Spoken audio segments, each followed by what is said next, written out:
will start with this. It appears that young Ryan Garcia has taken an interest in the crossover boxing versus MMA conversation, as he's called out Sugar Sean O'Malley. To which Sugar Sean responded, "Brother, I'll kill you within minutes." Ryan responded by saying, "Say less, for real. Set it up, Rainbow Head." He's calling out an MMA fighter when he's got a boxing match in the books? Followed up by saying, "All right, Rainbow Head, there is only one way to find out. Dana White. Let's do this." Do what? You're supposed to be fighting Devin Haney. There's been growing skepticism as to whether or not his upcoming match with Devin Haney will actually materialize, because Ryan Garcia very recently stated that he wants to move the fight from New York to Vegas. We talked about that. Then you look over at this. While he's supposed to be doing his fight with Devin Haney, he decides he's going to call out an MMA fighter. Shouldn't he be focused on his fight? Focused in training in camp? Clarissa Shields, who was very recently in the octagon, secured her second win as a mixed martial artist. She asked, "So is the Ryan Garcia versus Devin Haney fight now off?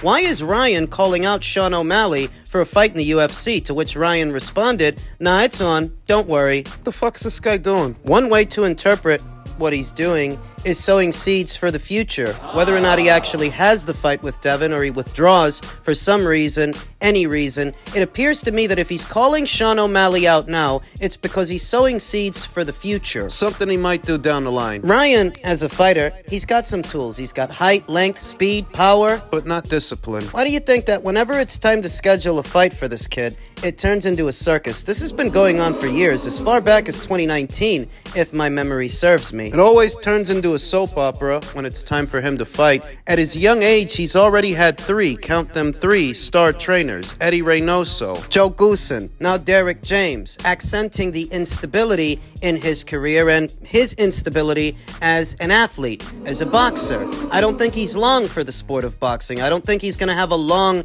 and successful career. He doesn't have the attention span, the discipline for it. I don't think he does. So when you think about that, everything that's happened up until this point, think about the upcoming fight with Devin Haney that most people are picking him to lose. If he does have the fight, and he does lose, his marquee value in the sport of boxing takes a hit. It takes another hit. Yeah, he's worth some money, he can draw, but he can't keep losing. If he keeps losing, how much longer will he be able to draw? If he keeps losing and he's not improving, look at the state of the weight. Look at all those guys at 140 pounds. How many of those guys do you think he can beat? How many of them do you think he'd actually fight? The one he's about to fight, the one he's supposed to fight, Devin Haney. Most people are picking Devin to win that fight and win that fight in one-sided fashion. Some are going as far as picking him to knock out Ryan Garcia. So if he does, much longer do you think Ryan stays in the sport of boxing? Maybe what he's doing with Sean O'Malley is sowing seeds for the future beyond the sport of boxing, because he, underneath it all, knows he's not long for the sport. If he loses the Devin Haney fight, how else is he going to get at a big bag, a big purse in combat sports? How else? Crossover fights? The whole boxing versus MMA, boxing versus UFC scene, that conversation, that's one way that Ryan can still make a dollar, still make a buck if he loses to Devin. If he even fights him. Now say that he doesn't fight him. Say that he finds a way out. Mental health, injury, he suffers a cut, something happens, he don't fight Devin. Right? He can fight Sean O'Malley.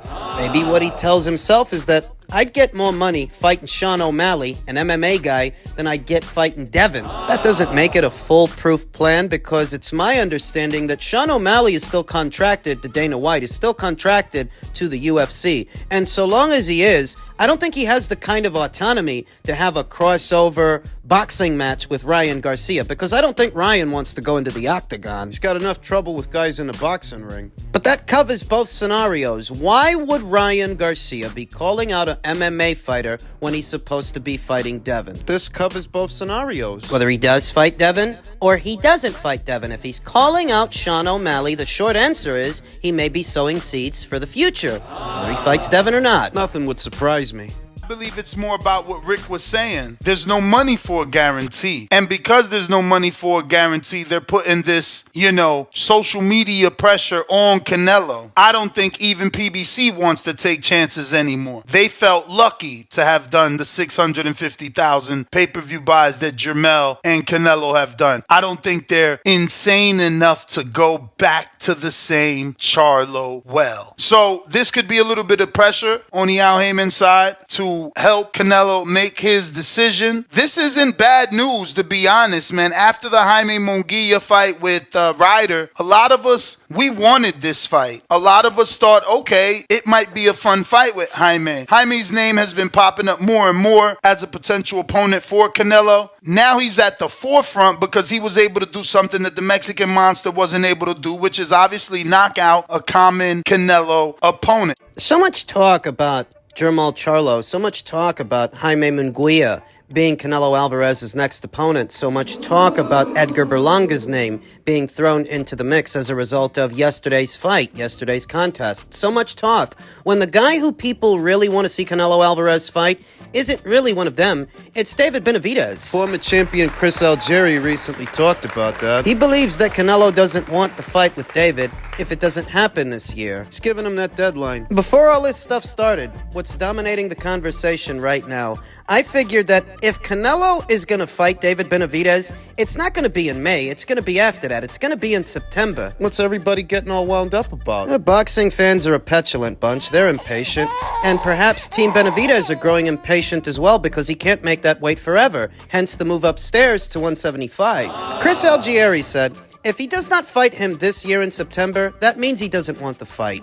There's a lot to lose, but maybe not as much to gain for Alvarez. A loss to Benavidez could indicate that his time on top of the super middleweight mountain and possibly in boxing is officially over with. Algieri, though, doesn't view it that way. Could Alvarez lose? Sure, but if he does, it shouldn't put a dent on what he's already accomplished. I don't think it hurts his legacy, even on a loss. That's what a lot of people are making this about. That's what Samson Lukowicz tried to make this about, saying that if Canelo doesn't fight him, it stains his legacy. It hurts it. Which I don't agree with because a lot of fighters, very famous ones, accomplished ones, left the sport with unfinished business. Eddie Reynoso very recently addressed that subject. He's confident that Canelo's legacy won't be defined by not fighting David Benavidez. Of course not. That'd be like saying that Floyd Mayweather's legacy is defined by not fighting Amir Khan. Reynoso suggested a fight between the two super middleweight kingpins will only happen if certain conditions and stipulations are met, muddying the waters further. The fight with Benavidez may take a while or maybe never happen,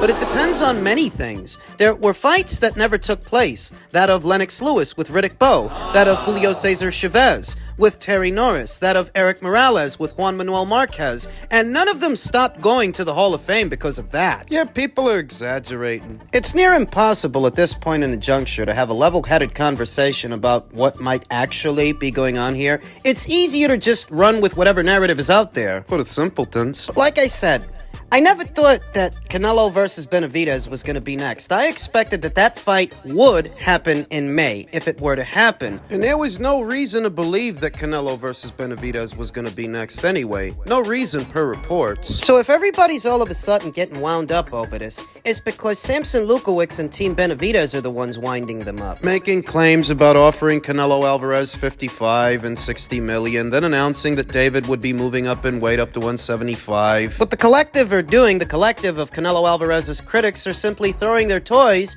out of the pram. Because that fight wasn't going to be next anyway. What they're really afraid of is that if David goes up to 175, he might get found out up there. So what they're trying to do is hold Canelo Alvarez's legacy to ransom, hoping that will speed up the process. And to that, Eddie Reynoso says there were fights that never took place. That of Lennox Lewis with Riddick Bowe, that of Julio Cesar Chavez with Terry Norris, that of Eric Morales with Juan Manuel Marquez, and none of them stopped going to the Hall of Fame for that. There were others that, although they took time, ended up being made, like that of Floyd Mayweather and Manny Pacquiao, among others. There is no fear. We just hope that the conditions are met to face Benavidez. Conditions? Wait, what? What conditions? Most people aren't paying attention to what's going on here. Nope. Most don't want to. They don't seem to understand that when Canelo Alvarez entered into this 3-fight deal with the PBC, they were in bed with Showtime. What that deal structure tells me is that the ones in charge of bankrolling Canelo Alvarez's fights would have been Showtime. That Showtime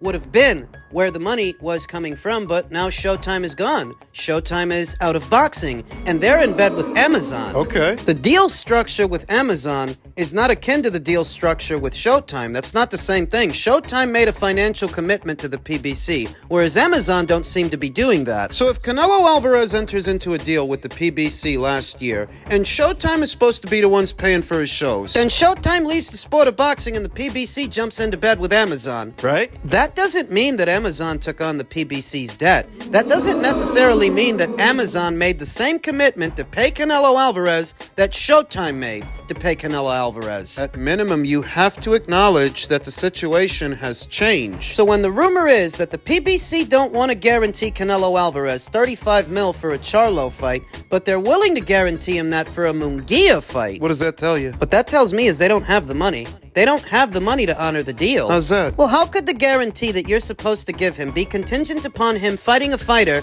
that isn't your fighter, that isn't one of your guys? Fighting Munguia couldn't have been part of the deal. When he entered into that 3-fight deal last year, fighting Munguia couldn't have been part of the deal because Munguia's not one of your fighters. What are you getting at? They don't have the money for Canelo. They don't have his guarantee. What they're hoping is that if he fights Munguia, that will generate his guarantee. And what about David? It's the same thing. They don't have the money for that either. I'm supposed to believe that Samson Lukowicz has $55 or $60 million to offer Canelo Alvarez? I don't buy it. That guy's a fucking liar. He'll say anything. I don't buy it. I think they ain't got the money to guarantee Canelo. When Eddie Reynoso says that certain conditions need to be met, I'd wager that the conditions might be the money in escrow, the money he's supposed to be guaranteed per fight. I'd wager the PBC doesn't have it. I don't think they have it. And that's why we're seeing all this movement and hearing all these rumors that Canelo Alvarez is jumping ship, that the Canelo versus Benavidez fight won't happen this year, and now David is moving up to 175. What's that about? Why would he kill himself to make 168 if the Canelo fight ain't happening? Samson Lukowicz, in an effort to get ahead of all of this, he starts up with a smear campaign. No, we offered Canelo this, and we offered Canelo that. But underneath it all, what I think is really going on here is the PBC don't have the money to honor the deal. That's what I think is going on. Coincidentally, that's what Rick Glacer, boxing insider Rick Glacer, says is going on. He says, I'm fully vindicated. Canelo is now no longer with the PBC, Gonzo. PBC didn't have the money in escrow, has all con on the PBC's part. Despite claims to Canelo that they did, Canelo is now headed back to DAZN. Another nail in the coffin for PBC, losing a big money generator like Canelo, and PBC's reputation taking a further huge hit. I don't know if this news will be confirmed by the time that this video is uploaded, but let's just operate on the assumption that Rick is right. He's been right so far. He's been ahead of this story before anybody else, so let's just assume that Rick's intel is good and Canelo's out of that deal with the PBC. What the hell are they gonna do in May? Maybe they get Gervonta Davis out there in May. At or around there. They do his fight with Frank Martin in May as a substitute for what would have been the Canelo Alvarez fight. Right? What Right? about their other fighters? Their lesser known fighters like David Morrell. You better get the fuck out of there. IBF super lightweight champion Subriel Matias has already jumped ship. WBC featherweight champion Ray Vargas has already jumped ship. If David Morrell has the autonomy, he needs to jump ship, and he needs to jump ship fast. He was in Andy Cruz's corner this past weekend. I don't know if you saw him. That's the most we've seen him all of this year. Oddly enough, it was on a Matchroom show and not a PBC show. If he has the autonomy, he needs to go to Matchroom. Cuban fighters don't have the best track record in America for becoming big names and marquee attractions, box office draws. They really don't. But the hope for David Morrell, if he goes to Matchroom, is they could pair up his fights with Andy Cruz's fights and base them out of Florida, where there is a large Cuban contingent.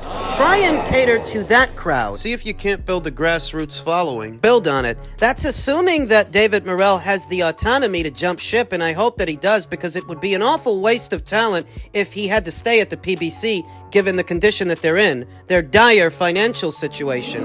I don't think they got no money. That's what Rick Glacier's saying. But irrespective of Rick Glacer, whether you want to believe him or not, consider they're billing Zoo versus Thurman as a pay-per-view. What more evidence do you need? Does that look like a fight that should be behind a paywall in America? No. Then why is it behind a paywall? in America? Because they ain't got no fucking money. The fighters that are fighting on that show, they're getting paid off the net. They're getting paid off of whatever the pay-per-view brings in, if it brings in anything, and I'm starting to wonder if it's even gonna happen. But that fight shouldn't be a pay-per-view. If it is, it's because they ain't got no fucking money. They're hoping that the money to pay for the show comes from me and you. That's why it's on pay-per-view. They ain't got no fucking money. They can't do regular shows the same way that they used to because they ain't got no fucking money. And the deal structure with Amazon is not akin to the deal structure they had with Showtime. No guarantees, no annual budget, no money. If what Rick Glacer says is true, and Canelo Alvarez has left the PBC,